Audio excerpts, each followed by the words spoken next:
Can I have your attention, please? I'll try it again. Can I have your attention? All right, thank you.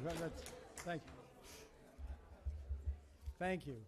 A couple of very minor housekeeping matters.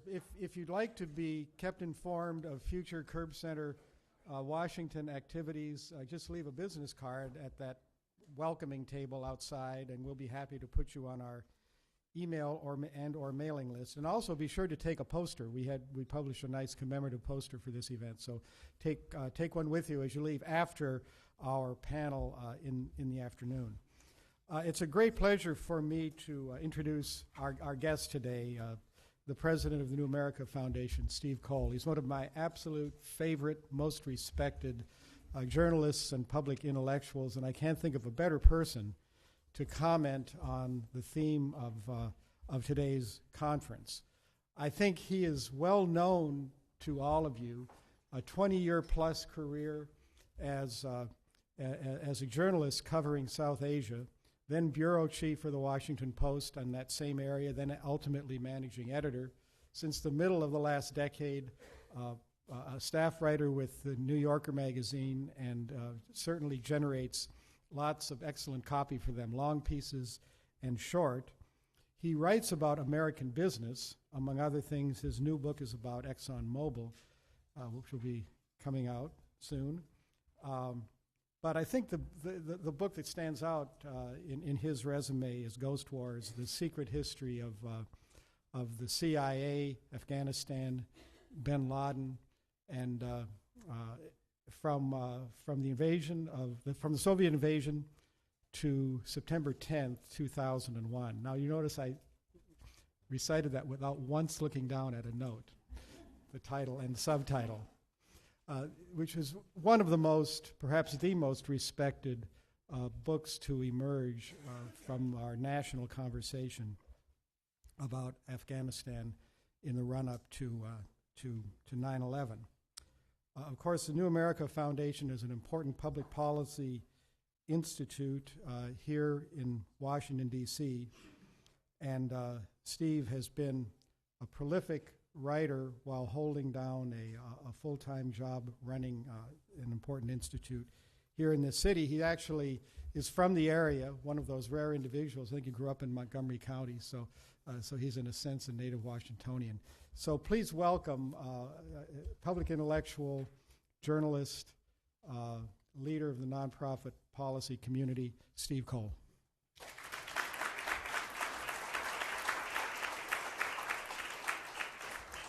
Thank you so much. That was very kind, and thank you all for having me here today. This is a little bit of an unusual assignment. This is, I think, in a very good way, an unusual conference, and it covers quite a lot of ground, and I will, with my 25 minutes or so before I take your questions, try to draw a thread through at least some of it. I was sort of asked to speak in the context of someone who's been traveling to Afghanistan for a long time about the decade we've just been through and what it implies for your inquiries into cultural learning and military activity and the American footprint in the world. And so I think I will use Afghanistan as a touchstone for some of that commentary, and then toward the end look forward and maybe move out of Afghanistan to some other parts of the world and offer some thoughts, maybe some provocations that you can respond to with questions.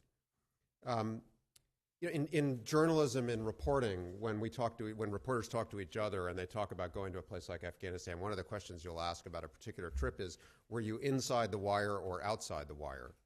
Meaning, were you embedded in a military environment or were you on your own as a civilian?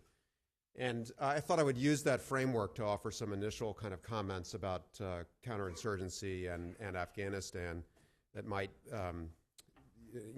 be something that could be extrapolated as well.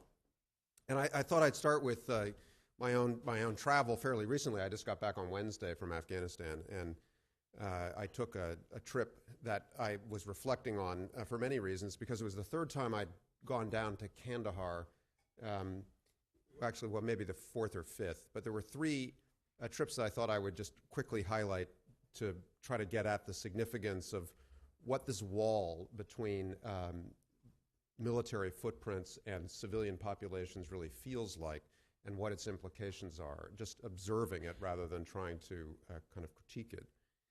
The first time I went down to Kandahar was in 1990. I was a Washington Post reporter, and the government was notionally ruled at that time by a communist protege named Dr. Najibullah, who was a former communist secret police chief who had managed to hang on after the Soviet troops left. And the principal objective of dealing with reporters who came into Kabul in those days was to make clear that the government of Afghanistan, such as it was, actually controlled the country. And there would be all these sort of maps put up on the wall in briefing rooms and say, we've just taken back that town or this road. And the journalists were pretty skeptical about these claims, since Soviet communications strategy was not very much accountable as a matter of sort of factual reliability. So we'd always say, well, show us. And occasionally they'd say, okay, well, we'll take you down. And I remember in particular, they'd claimed they'd just taken back the road between the Kandahar airport and the city. How many of you have been to Kandahar? Yeah, pretty good sampling. So you know the airport's pretty good distance away in the direction, I guess, of Spin Boldak, by and large. And that road is often contested because it's a supply route. And so we went down in an Antonov group of 4 or 5 naive young reporters, and this like typical Soviet 9-star general with a big hat kind of rolled us down in an APC about halfway down the road and parked, and he brought out these village children who had flowers, and they were throwing them in the air, and he brought out a sheep, and he cut its throat and consecrated the road. We've taken back the road, which had changed hands about 35 times in the previous 35 months. And while we were standing out there, the Mujahideen up on a ridge saw what was going on and started shelling us. And the general felt that it was necessary to pretend that nothing was going on. And so these poor children, were sort of still standing there throwing their flower petals in the air, and we all kind of crouched down behind the tires of the APC and got through the experience. And I was thinking about that a couple of years ago when I went out with Admiral Mullen, the very much admirable chairman of the Joint Chiefs, and I traveled with him down to Kandahar, and it was one of the purposes of the trip was to assess the extent to which the United States controlled the road between the airport and the city. And we went into a forward operating base and then got into these MRAPs that, if any of you have ridden them or seen them, they're rather large and intimidating vehicles, and they don't have very big windows. And so the entire view of Kandahar that I had going in was outside of a little slit in an MRAP. And we got into the downtown, emptied out, went into the governor's palace, and then we had all these tribal elders there assembled to talk about governance and culture and economic progress and other subjects. And then we all went, after that 2-hour conversation, we got back into our MRAPs, and we went back out to CAF and flew Kandahar Airfield and flew away. Well, so this last trip I went just after Thanksgiving, I was going for the New Yorker, and for various reasons, I wanted to go completely outside the wire. So I started, even though things are better in Kandahar, they're reasonably insecure, and so I talked to a lot of colleagues about what is the best way to do this and so forth. And so I did the thing that you do as a journalist going as a civilian. I went to Kabul, and I went to the bazaar, and I bought a shalwar, and I bought various Kandahari scarves, and I grew my beard out for 2.5 weeks, and I bought a white prayer cap, and I bought a ticket on Cam Air, the civilian airliner, and I had 2 or 3 Kandahari journalists, researchers, kind of a layered defense, different people, so I wasn't overly dependent on any one person who might sell me out to kidnappers. And I remember sort of looking at myself in the mirror before I left and thinking that I looked pretty firmly like a Syrian al-Qaeda facilitator. And it was... It was a very successful trip. I was down for 4 or 5 days, and I rode around in little cars and with other Kandaharis who kept instructing me to, put my cloak on in a different way so that we wouldn't attract attention to people as we were driving around. Their particular concern was that I would bring them harm because they didn't want drive-by Taliban sort of shooters on a motorbike or some kidnapping group to decide to hit them, and so they were very interested in my authenticity. And the first thing that happened as we drove down that road from the airport was that in our little Toyota van, crowded with the 3 or 4 of us, was that big convoy of MRAPs coming the other way smashed into a civilian vehicle and kind of hived off half of the backside of it and just kept going.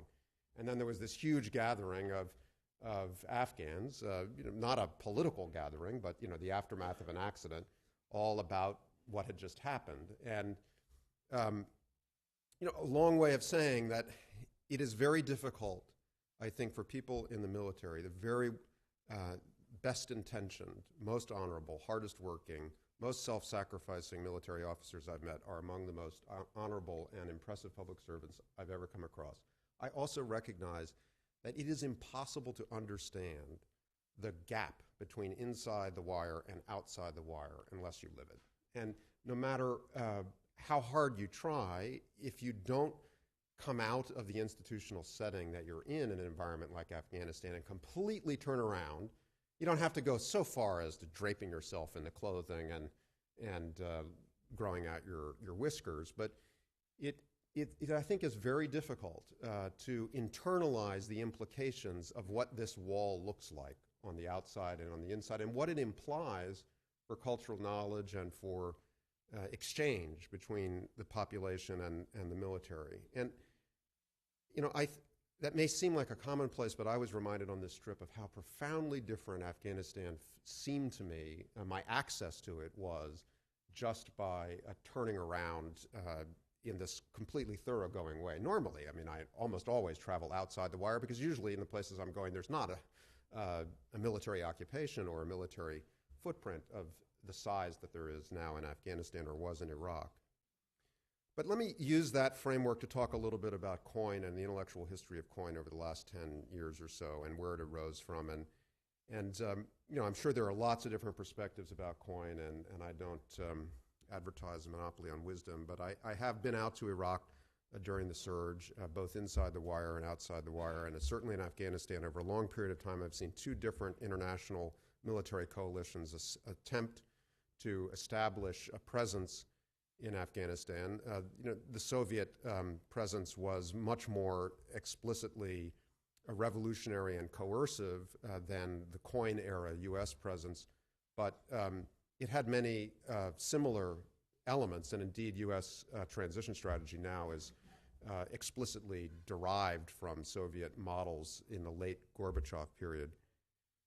And I think to offer another overarching framework that may seem obvious, but to me is fundamental. The objective of COIN is inseparable from the role of cultural learning and eyesight. That is to say, the objective of COIN is to separate civilian populations from guerrillas for the purpose of winning a military campaign. It is an attempt to establish control over physical and human terrain. Now, it does so through humanitarian and other mechanisms from time to time, but fundamentally its purpose is to control terrain. And if you are, and to deprive that terrain, deprive guerrillas of access to that terrain and to those populations. Now, if you are inside the wire and you are engaged in that exercise, you may come at it with all sorts of multidimensional approaches, building things, inviting the population into your projects, distributing decision-making, all kinds of things that don't feel like conventional military activity, in fact, are not the same thing as defeating an opposing army or defeating a hostile state. These are unusual military practices, but the experience of being in receipt of those practices outside the wire is always shaped by the understanding that the objective is control. Really, there's really no other way to experience these interactions. And so one of the things that happens is that you seek to control the effort to control you. And that is where you see the kind of falsehoods and the manipulations that develop in counterinsurgency settings, even where they started out on both sides as reasonably well-intentioned. You want to build me a school? Why do you want to build me a school?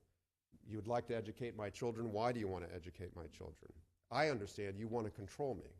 I see. So therefore, I'm going to control your effort to build this school so that it serves my interests. And that cycle in southern Afghanistan, I'm afraid, goes on in lots of different ways. I don't mean to say that there are never exceptions or that there aren't very positive, constructive, and durable effects that come out of counterinsurgency campaigns in these communities. There are.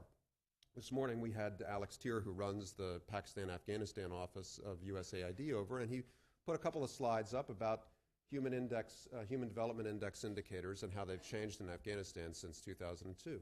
The number of kids in school really has gone from 900,000 to about 8 million. The child mortality rate in Afghanistan really has declined from appalling levels, where about 25% of children under 5 could expect to die, to less than half that amount in a very short time.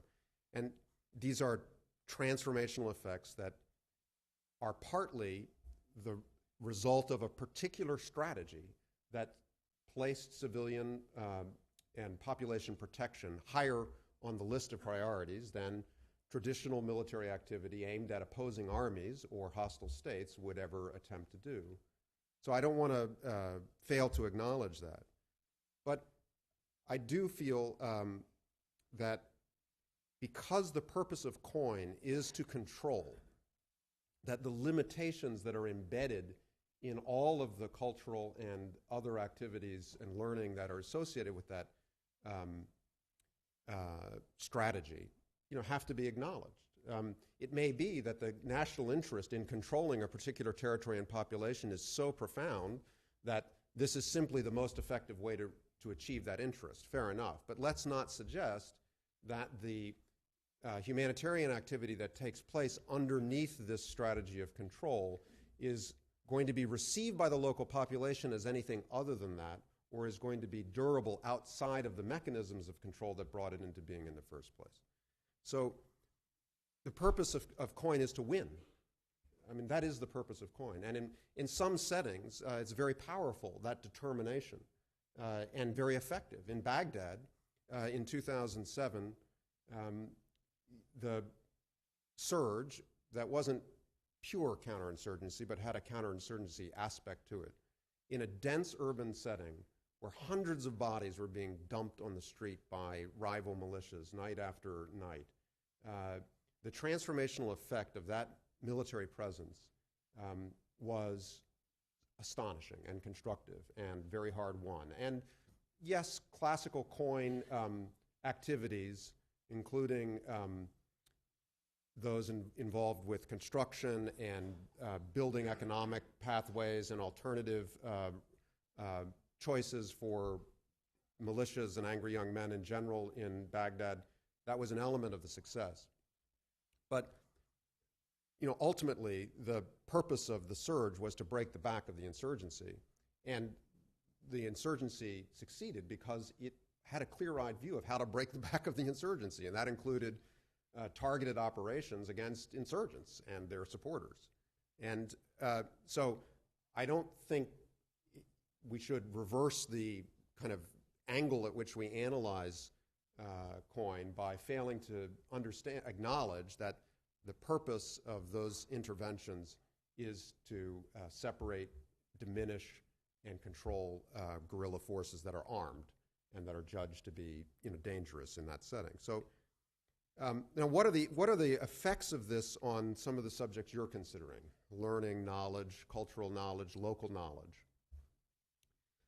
First of all, if you look at the actual, and we don't have access, of course, to what the intelligence tasking is from year to year in Afghanistan and Iraq, but I think we could, I'm quite confident that if we had a PowerPoint slide that put up the percentage of intelligence collection that was devoted to targeting armed opposition successfully versus the percentage of intelligence collection that was devoted to general knowledge about the local setting, we would see that by far the greatest proportion of tasking is targeting.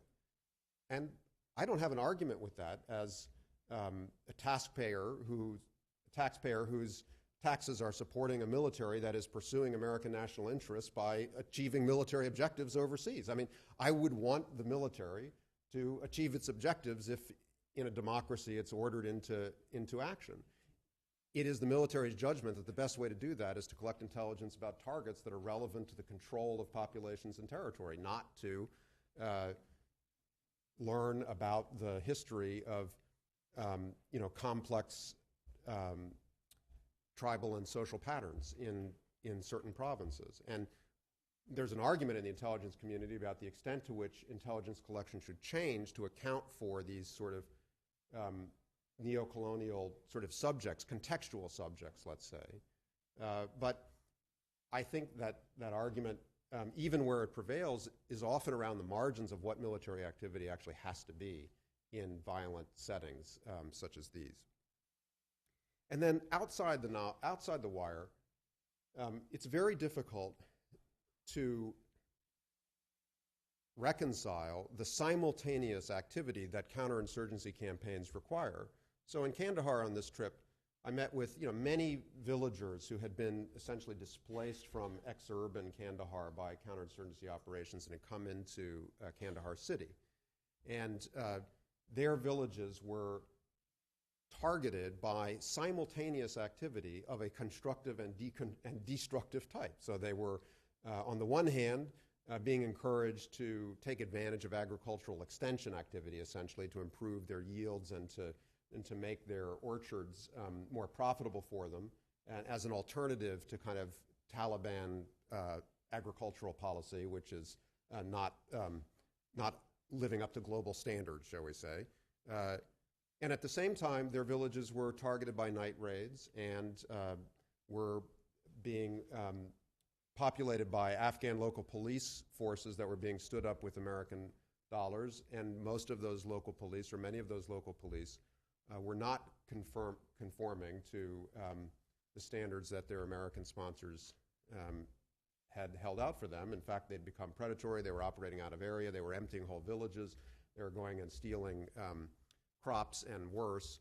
And many of the young men who were being drawn into these forces by Afghan police were essentially being conscripted against their will.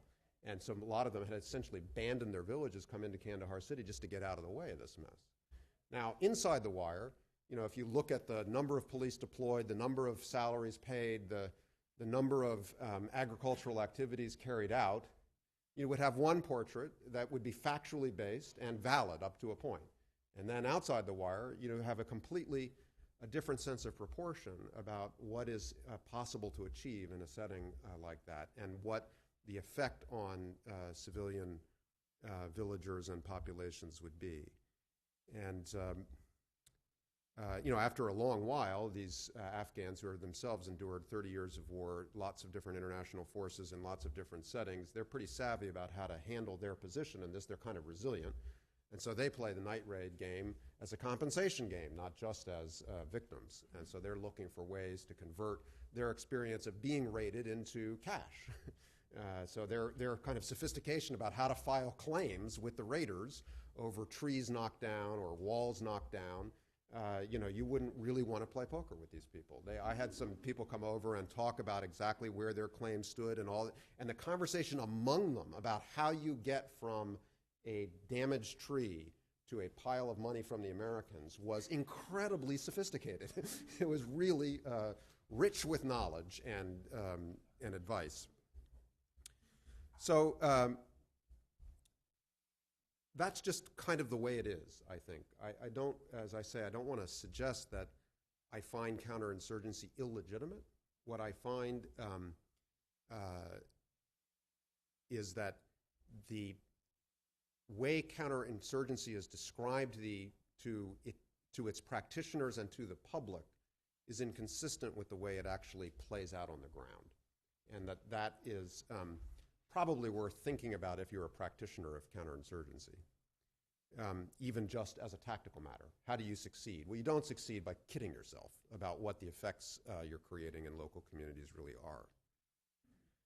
So just to spin forward and out of Afghanistan, and because I was asked to talk a little bit about sort of future models, I do think it's safe to say, as is well understood inside the American military, that the era of expeditionary counterinsurgency land wars is probably behind us for a lot of different reasons. And so, in fact, what I'm talking about is an era that is passing out of existence is not likely to recur. Obviously, it can't account for every exogenous shock that might lead an American president to decide that it was essential to go out with another expeditionary land force to control a particular territory, and that it was required that the United States do this unilaterally, and that it could not find other partners to share the burden or to even lead in overseas settings. I mean, I could imagine an attack emanating from South Asia that was so devastating and of such a surprising scale that some response comparable to the response after 9/11 was deemed necessary. And I could imagine that the world we're in would not necessarily line up to join the United States on such an expedition. So I can't rule out the possibility of overseas expeditionary counterinsurgency, but I think it's unlikely in almost any scenario I can imagine. So what is the future and the potential of these activities other than war, combat, what are they called? Operations other than combat. And Rob and I had a pretty good argument about this, or it really wasn't really an argument, just an exchange at lunch. I think my own sense is that direct short-term humanitarian intervention and disaster relief is part of the future of the American military in almost any scenario you can imagine, and that carrying out such interventions in multilateral coalitions will be seen by presidents over the next 20 or more years as very much in the national interest. And we already know what the model for these operations are. Haiti, Banda Aceh, Japan last spring, and many others, Kurdistan. And these are operations that are distinct from counterinsurgency because the purpose of the military commanders assigned to them is not control. It is relief.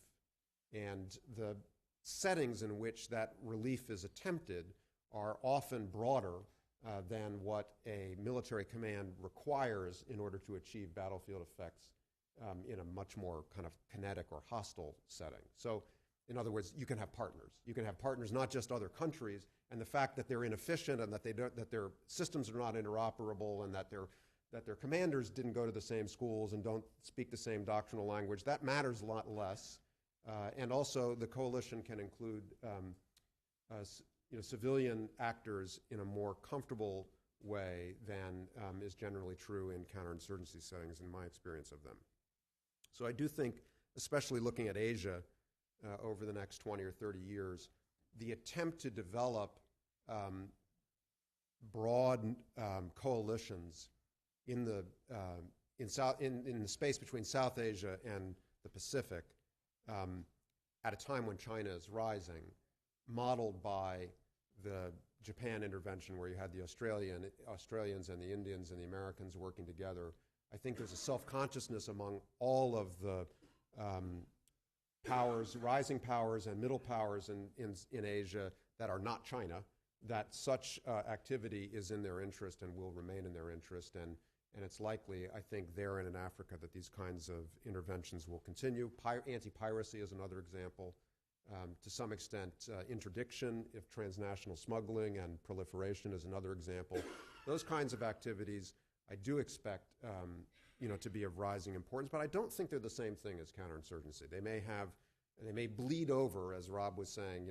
One end of the spectrum is a very short-term intervention in disaster relief to dig people out of collapsed buildings or to provide them food and water. On the other end of the spectrum is population protection of a Libyan variety that starts to look awfully close to a military intervention, and there's lots of spaces in between. I think arguing and thinking about that spectrum is productive and constructive and relevant to what lies ahead. But I would just say in conclusion that one of the responses to this other set of interventions, humanitarian primarily, is capacity building, which is itself also part of, often part of counterinsurgency doctrine and approaches. And here, too, I think it's important to be realistic about the limitations and the and the gap between inside and outside perceptions of capacity building projects. And I think in particular of Africa, I've been working on this oil book and have spent a lot of time in West Africa trying to understand the political economy of oil in West Africa, which is of rising significance generally and to the United States, but also because of AFRICOM's activities out there, which have generated a lot of comment and controversy. And of course, one of the things that AFRICOM has sought to do is to build naval capacity in these countries that do genuinely suffer from smuggling, piracy, fishing, theft, essentially, of their territorial waters. And so the AFRICOM and related naval units come down the coast, and they come for visits and train local coast guards, try to provide them with better boats and better situational awareness equipment and such. And I remember, and there are some of those projects, such as in Ghana and other reasonably coherent and well-developed poor countries, where these capacity-building projects have succeeded or had an effect. But the one case that drives everybody around the corner is Nigeria, where essentially the Navy is a criminal operation involved in oil smuggling. And I remember, and that from inside the perspective of military liaison to military liaison, you show up in Abuja, and people will come to the airport and they're wearing white uniforms, and the uniforms look like they're admirals, and everything about the transaction is professional and normal. And then when the U.S. Party departs, the people who have just been equipped with new knowledge about how to board ships, for example, or how to patrol territorial waters, use it to advance their criminal operation. And it's just the way things are. The sort of civilians in that side will say that they completely understand why AFRICOM looks at the Nigerian Navy and sees a Navy, because it looks like a Navy. But it takes a fair amount of wandering around outside the wire to recognize that, in fact, it's not. It's something else, wearing naval uniforms. And so anyway, we'll continue to learn, I'm sure, in many of these settings. And I thank you for your attention. I'm happy to take some questions in the 20 minutes or so that remain. Thank you.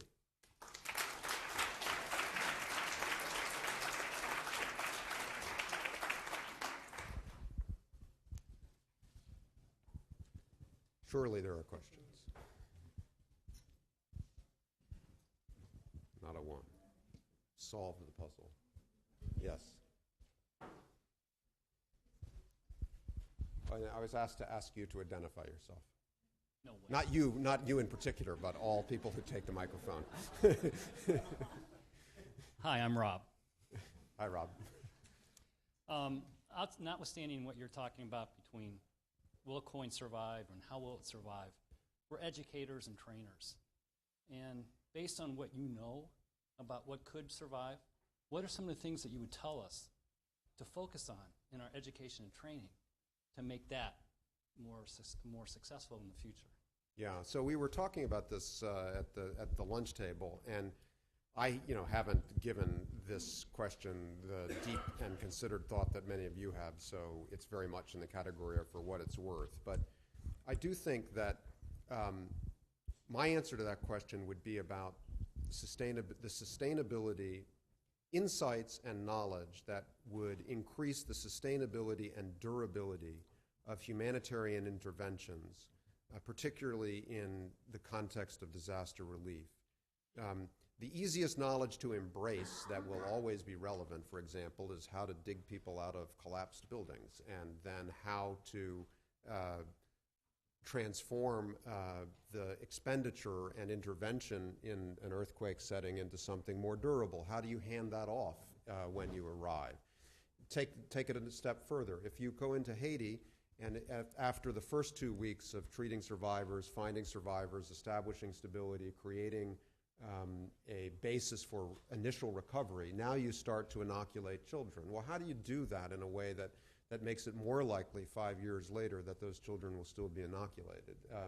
Those are kind of technical and achievable sources of knowledge that actually are transnational and transcultural in my judgment. They have to do with the technical but very complicated science-based questions, social science-based questions about effective humanitarian intervention and its durability and its sustainability. Now, the more common answer to that question, I guess, is a form of area studies or cultural studies, linguistic capabilities, and local knowledge. Those certainly can be relevant to the proposition that I'm defending, which is a kind of humanitarian intervention-based vision of the next 30 or 40 years. But I do think, I find in Afghanistan, and that's true of myself as much as any colonel I've ever met, a little knowledge is a dangerous thing. And what we generally bring around is a little knowledge. And when I talk to my Afghan friends about the next layer of Afghan presidential coalition building, and I've got it all in my head who the Nurzais are and the Popalzais and the Barakzais and how they've related to each other and how the Taliban relate to them. And I think I have a fair amount of local knowledge. And I start talking to my Afghan friends about where some of these political sort of pathways are going to come from, who's deciding what. And my very good friends do me the honor of just kind of smiling at a certain point and shaking their heads and saying, stop worrying your head about it because you're never going to understand it. It's just, believe me, I mean, once you get down into the layer of clan and family and diaspora and business interests and hidden economic interests and history between people and families and so forth, it's unattainable. What you get typically would be something that looks a lot more like the British Gazettes, which is essentially a listing of information, but that's not actionable, as they would say. I don't think.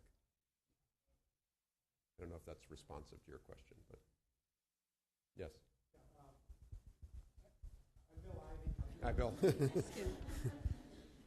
was intrigued by your anecdote about your outside the wire Afghan connections, negotiating the damage to a tree to maximize aid from Americans.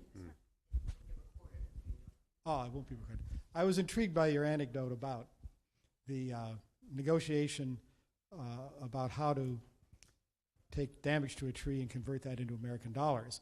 And it makes me wonder if all of this focus, when we talk about cultural learning, which you just alluded to, that relates to history, tribal connections, family alliances, and so on, if we really should be teaching the contemporary culture that is built around a 30-year experience with how to manage an occupation. In other words, is our task perhaps more effectively to try to objectify the workings of that culture, how Afghans have learned to manipulate and manage one army after another, right, rather than spending time on historical antecedents and so on? Well, I think one thing I think about in Afghanistan, because it's very, it's a subject that in some ways very painful because Afghans have suffered for so long, and I've been traveling back and forth and witnessing their suffering for an awfully long time. And like many Americans after 9/11, I harbored hope that international intervention could provide what Afghans themselves wanted, which was an opportunity to reconstruct a country that they had a living memory of from the 1960s and early 1970s, and that had been taken from them not through any doing of their own, but through outside military invasion by the Soviet Union and then proxy wars by regional powers. And Afghans have been incredibly resilient in the face of international policy errors, one after another.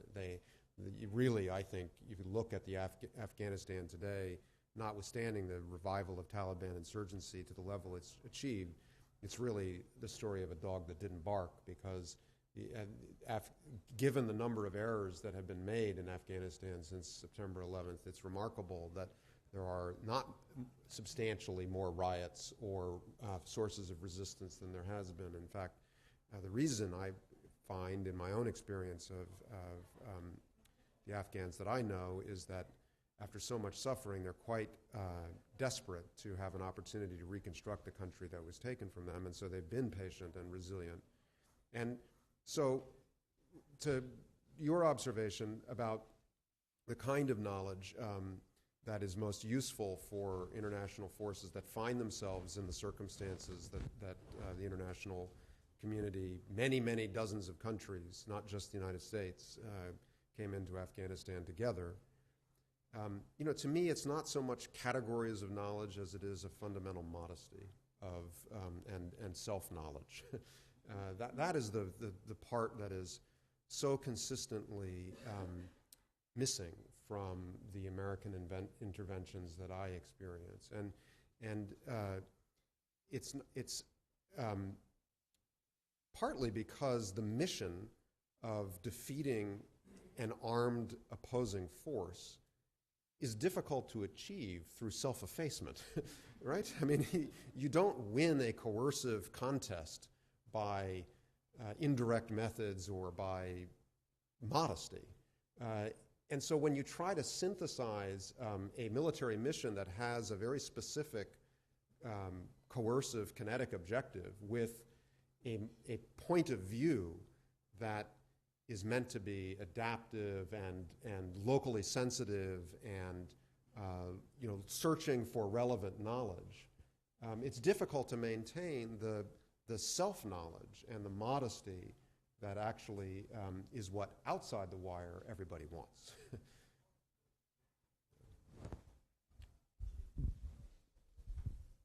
Steve, I wonder if you could address if there are any excuse me, best practices or good examples involving the United States or not involving the United States, where either maybe in two sections, one in a coin kind of operation, the British were in Malaysia and so on and so forth, where they've done a better job of this, or in a humanitarian relief operation where there is sufficient humility in order to do it well. What are some of the best examples there?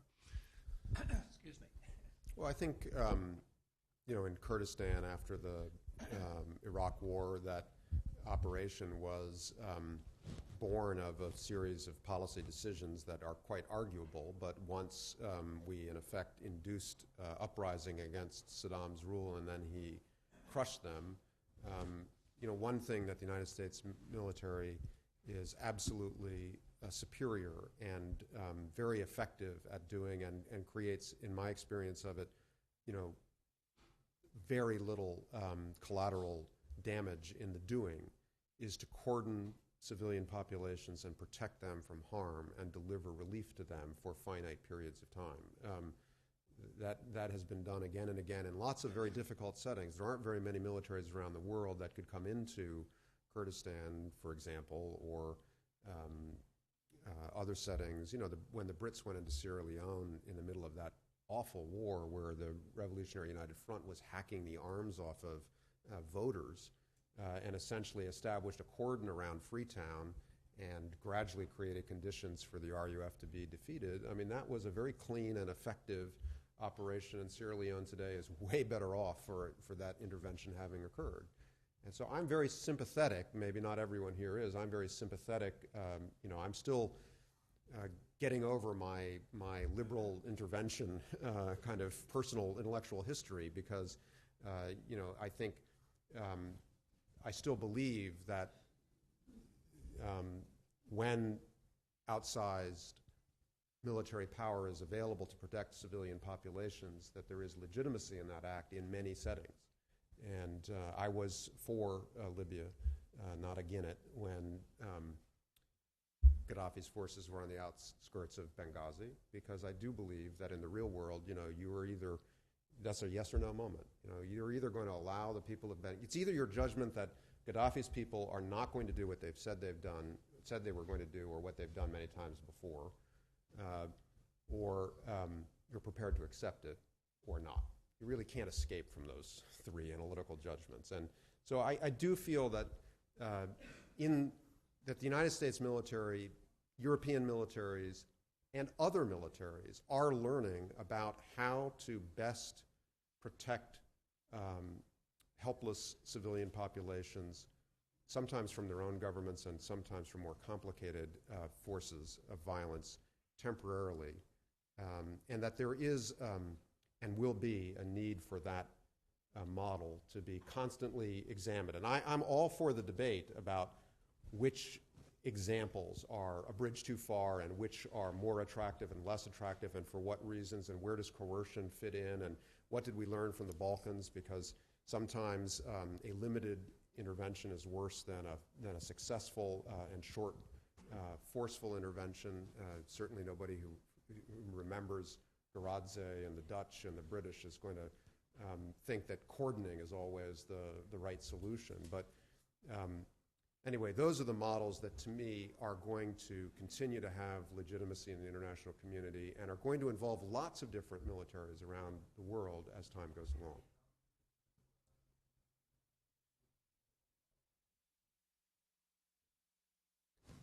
All right. Thank you very much.